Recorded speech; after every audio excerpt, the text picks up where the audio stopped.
What's going on out there, folks? Rooster here in Tennessee. Another video for you. Today we're looking at the Wawasee Black Cat JB150. Now they've made several, Black Cat made several of these little amps, JB12s, JB150. I think the JB76 was another one.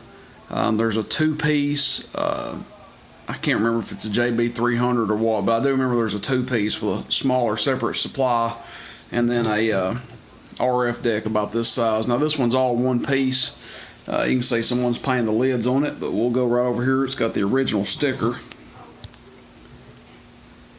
Let's see, JB150. So here's the model number and all that on it. We'll take a look inside here. One large output tube, and I think there's a little key tube. It's either a key tube or a little modulation tube right there, a little small one. This thing's just got one tuner on the back of it. It's just got one little simple tuner. Give you a look at it, and we're gonna drive our Cobra 29 into it. Now, these amps are commonly referred to as a modulator. And I guess the kind of the purpose they served was way back in the day before people were able to modify a radio to where it swung the same power. You had the same forward swing no matter what your carrier or your dead key was. Now for us today, that's common. People do swing mods, super mods, whatever they want to call them. And just like my Cobra 29, I can key it at 0 watts basically up to 6 or 7, and the forward swing doesn't change. Back in the day when these things come out, that wasn't necessarily the truth.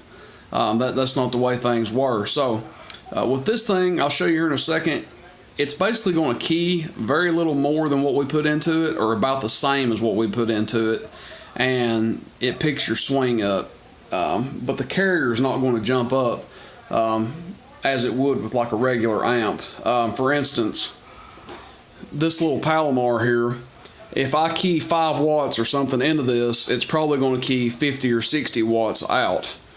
Not the case with the JB150, and I'll demonstrate that here in a second. But we're going to drive it with this Cobra 29, probably a little bit too much for it. It does about 35 watts or so.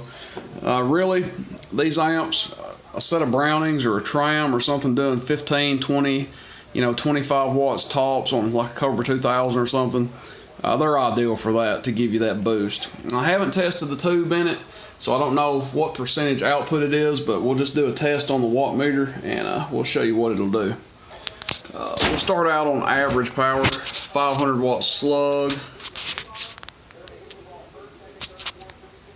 Let's see here. We're keyed up. There's your relative output meter on the front of this thing. Hello audio, hello audio, hello audio. We're looking at the middle scale. Audio, audio. So about 30 watts average power. I'll put it on peak.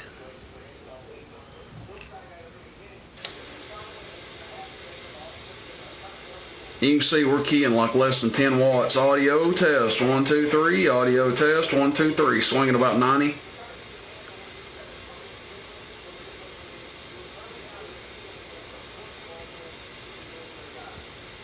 That looks like about 5 watts of carrier. Audio test, 1, 2, 3. Audio. And we're probably keying about 2.5, 3 watts into it. So the carrier goes up very little. Hello audio test, 1, 2, 3. Audio test, 1, 2, 3. We'll keep keyed on it here for a second, show you it's going to hold up. And this thing doesn't have a fan on it. You can feel it getting a little warm, but it's not hot. Test, test, test, test, test. 1, 2, 3, 4, 5, 6, 7, 8, 9, 10. Audio test, 1, 2, 3. Hello, hello, hello. Audio. Talking 90 watts, audio at 90 watts. I believe that's all she's going to do. Hello, test, 1, 2, 3, audio, radio, audio. that's it. JB150, this one's for sale. Being that this is such a small amp, I will ship this one if somebody's interested. And like I said, this will really make a set of Brownings or a Tram or something like that that's low output really come alive.